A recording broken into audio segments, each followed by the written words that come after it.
Welcome viewers to my another video. Physics knowledge में welcome है। और आज हम जो टॉपिक डिस्कस करेंगे वो फिज़िक्स के चैप्टर नंबर 3 के न्यूमेरिकल्स हैं जो प्रोजेक्टाइल मोशन के अलावा रह गए थे। तो इसमें सबसे पहले हमारा पहला न्यूमेरिकल की स्टेटमेंट है, an object is falling freely under gravity. एक ऑब्जेक्ट है वो उसको हम नीचे फेंक रहे हैं तो वो फर्स्ट सेकंड और थर्ड सेकंड में कितना उसके डिस्टेंस ट्रैवल करेगा। तो हमने इसका ये फाइंड करना है कि सेकंड और थर्ड सेकंड में उसने कितना डिस्टेंस कवर किया है। इनिशियल वेलोसिटी हमारे पास 0 है, ग्रेविटी की वैल्यू हमारे पास 10 है, हमें ये वैल्यूज पता है। और D2 D3 हमने फाइंड करना है। सेकंड इक्वेशन ऑफ मोशन हमें पता है, S=VIT + ½ GT²। तो डिस्टेंस फर्स्ट सेकंड में हम कैलकुलेट करेंगे, 5 मीटर आता है, सेकंड में 20 आता है, थर्ड में हमारे पास 45 मीटर डिस्टेंस आता है। सिर्फ टाइम की वैल्यू पुट करनी है इस इक्वेशन में, तो डिस्टेंस हमारे पास कैलकुलेट हो जाएगा। ये देखें, ये एक पिक्टोरियल भी हमने शो किया हुआ है। तो अब सेकंड पार्ट है जो मतलब कि सेकंड है, उसमें उसने कितना डिस्टेंस ट्रैवल किया, 20 में से 5 को माइनस करवा देंगे और थर्ड में 45 में से 20 को माइनस कर देंगे। तो हमारे पास डिस्टेंस कवर्ड इन सेकंड आ जाएगा and distance covered in third second, हमारे पास ये दोनों वैल्यूज़ आ जाएंगी। नेक्स्ट क्वेश्चन में हमें कहता है कि a helicopter is ascending vertically at a speed of 19.6 metre पर second when it is at height of 156.8 metre above the ground and a stone is dropped, how does long it take a stone take to reach the ground. अब हमें पता है कि initial velocity हमारे पास है 19.6 है, distance हमें negative दिया हुआ है क्योंकि अपवर्ड जा रहा है हेलीकॉप्टर, और एक्सेलरेशन ड्यू टू ग्रेविटी भी अगेंस्ट द अर्थ है। तो ऐसे इसमें भी सेकंड इक्वेशन ऑफ मोशन हम लगाएंगे तो हमारे पास टी जो है, हम टी के फैक्टर टी जो है वो अननोन है अभी हमारे पास। तो टी के लिए हम इस पूरी इक्वेशन को सॉल्व करेंगे तो हमारे पास एक क्वाड्रेटिक इक्वेशन बन जाएगी टी की। तो यहाँ से हम क्वाड्रेटिक इक्वेशन को सॉल्व करते हैं, फैक्टर्स बनाते हैं, तो हमारे पास टी की दो वैल्यूज़ आती हैं, दो रूट्स आते हैं टी के। तो इसमें -4 जो है ये जो है ये नहीं हो सकती क्योंकि टाइम इज़ ऑलवेज पॉजिटिव है, टाइम हमेशा पॉजिटिव वैल्यू होती है। तो that stone will take 8 seconds to reach to the ground. Okay, and हम मूव करते हैं नेक्स्ट क्वेश्चन की तरफ। अब वो कह रहा है a car is moving at 20 metre पर second crashes into a tree, find the magnitude of average force acting on a passenger of 70 kg in each of the following cases. अब वो कहते हैं कि 70 kg का बंदा है और कार जो है वो ट्रैवल कर रही थी, 20 मीटर पर सेकेंड थी उसकी स्पीड, तो वो एक ट्री के साथ कोलाइड कर जाती है। तो फर्स्ट केस में कहता है the passenger is not wearing the seat belt, how he is brought to rest by a collision with the windshield and dashboard that lasts 2 milli second.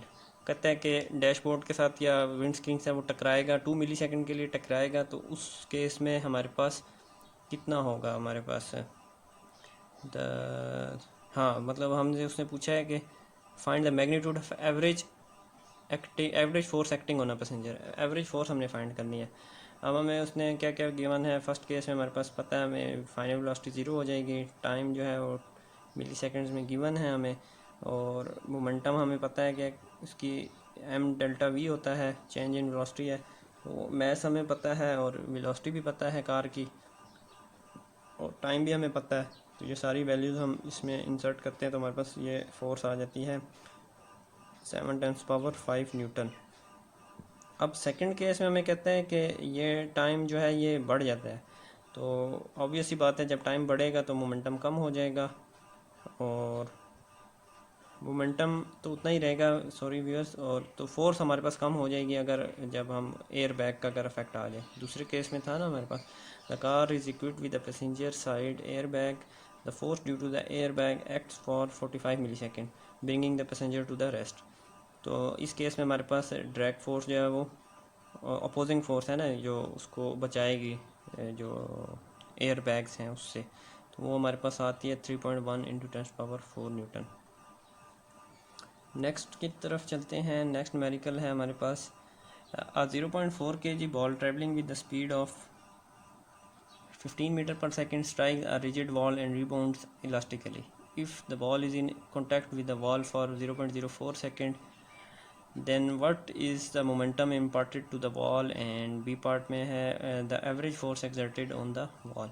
अब हम सबसे पहले डाटा लिख लेते हैं। हमारे पास इनिशियल वेलोसिटी 15 मीटर पर सेकंड है और फाइनल वेलोसिटी -15 ही होगी, क्योंकि वो रिबाउंड हो रही है और इलास्टिकली है, तो एग्जैक्ट सेम वेलोसिटी रहेगी। मैस हमें पता है 0.4 kg है, टाइम भी हमें गिवन है 0.0445 सेकंड है। अब हमने मोमेंटम फाइंड करना है imported by the wall to the wall, और फोर्स एवरेज हमने फाइंड करनी है। फर्स्ट पार्ट में देखें, हमें पता है कि पी डेल्टा पी जो है वो वॉल का और बॉल का आपस में इक्वल होगा, लेकिन जैसे जस्ट डायरेक्शन जो है वो ऑपोजिट होगी। बॉल रिबाउंड होके आ रहा है, इस वजह से उसको माइनस हमने लिया है। और हमें इसकी डेफिनेशन पता है, मोमेंटम की डेफिनेशन से पता है कि change in momentum is equals to delta M delta V होता है, तो V final minus V initial हो जाएगा। वैल्यू सारी इंसर्ट करेंगे, ये वाली हम, ये वैल्यूज़ हमें गिवन है, फाइनल वेलोसिटी भी गिवन है, इनिशियल वेलोसिटी भी गिवन है, मैस भी गिवन है, तो ये -12 +12 हो जाएगा, और ये हमारे पास 12 kg मीटर पर सेकंड इसकी मोमेंटम आ जाएगा, जो बॉल इम्पार्ट कर रहा है बॉल को, मतलब एक इम्पैक्ट आ रहा है बॉल के ऊपर, वो इतना होगा। और इसी तरह अगर हम फोर्स फाइंड करें तो हमारे पास आ जाएगी, फोर्स आ जाएगी, मोमेंटम हमने फाइंड कर लिया अभी, तो टाइम हमें गिवन था, हमें एवरेज फोर्स फाइंड हो जाएगी जो exerted on the wall है, and the average force of 266.7 Newton is exerted on the wall by the ball। Okay बस, नेक्स्ट हमारे पास आ जाता है न्यूमेरिकल नंबर 5 है।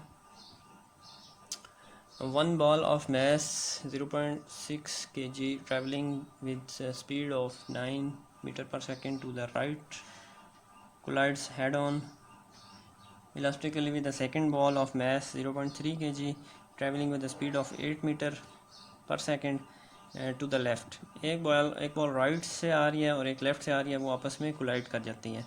तो वो कहता है after collision what are their velocities after collision.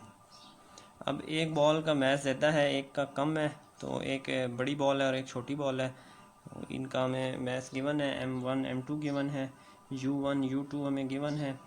एक में हमने नेगेटिव लिया है क्योंकि कोलिजन के बाद अपोजिट साइड पे मूव करेगी, और v1 और v2 हमने इस केस में जो हमारे पास फार्मूलाज हैं मोमेंटम के, वो ये वाला है। v1 का फार्मूला है m1 - m2 divided by m1 + m2 into u1 + 2m2 into u2 divided by m1 + m2। ये सारी वैल्यूज़ हम इंसर्ट करेंगे जब इसमें, तो हमारे पास वेलोसिटी v1 की वैल्यू हमारे पास आ जाएगी -2.331 मीटर पर second. Negative sign shows that the first ball moves to the left side with the velocity of 2.3 metre पर सेकेंड आफ्टर कोलिजन। अब नेक्स्ट पार्ट में हम देखते हैं कि हमने फाइंड करनी थी v2। उसके केस में हमारे पास v2 का ये फार्मूला है, हमारे पास 2m1 into u1 divide by m1 + m2 plus minus m1 - m2 divided by m1 + m2 into u2 था। ये सारी वैल्यूज़ जब हम इसमें पुट करते हैं तो हमारे पास ये एक वैल्यू आ जाती है v2 की 14.661 मीटर पर सेकेंड।